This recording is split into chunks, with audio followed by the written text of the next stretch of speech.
Hello guys, let's solve another past board exam question. This is from September 2022 REE boards in the subject mathematics.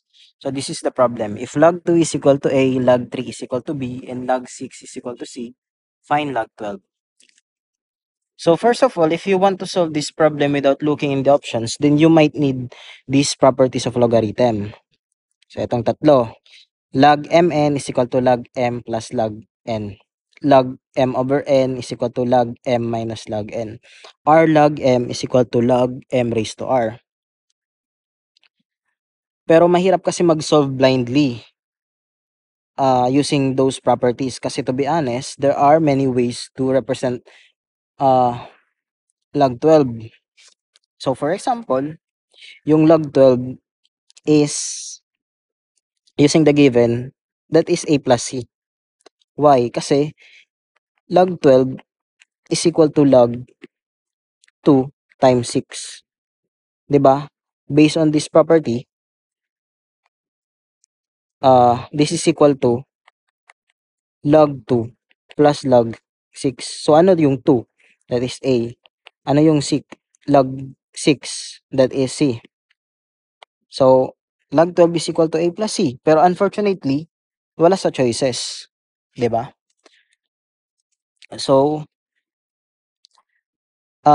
based on the choices, the problem implicitly said that we need to represent log 12 using all the letters A, B, and C. So since wala naman yung A plus C, then let's forget these properties kasi we'll just solve blindly.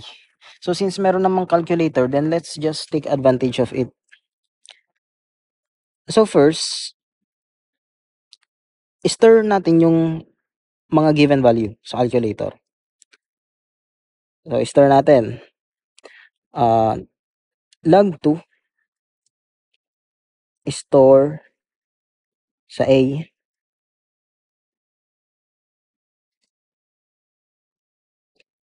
Log 3 store sa B.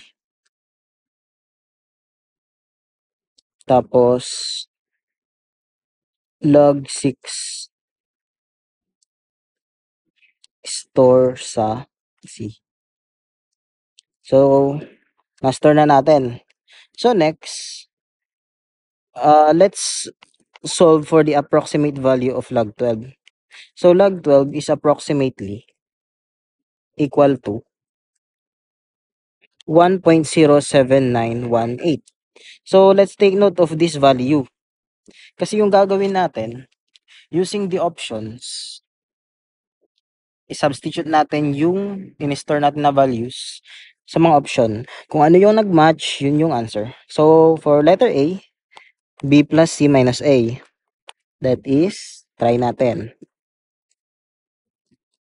B plus C minus A. 0.9542. Hindi match. So, move tayo sa option B. So, 3A plus 2B plus C.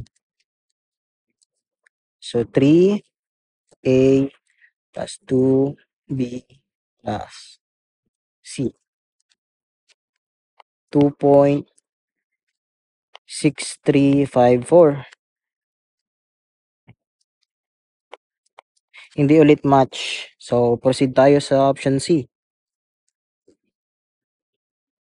So, that is 3A plus 2B minus C. So, that is 1.0791. As you can see, nag-match. Therefore, letter C na yung answer natin. Huwag na tayo mag-proceed sa letter D. So, that's all for this problem. So, again, for this kind of problem, wag na tayong magpahirapan natin yung sarili natin.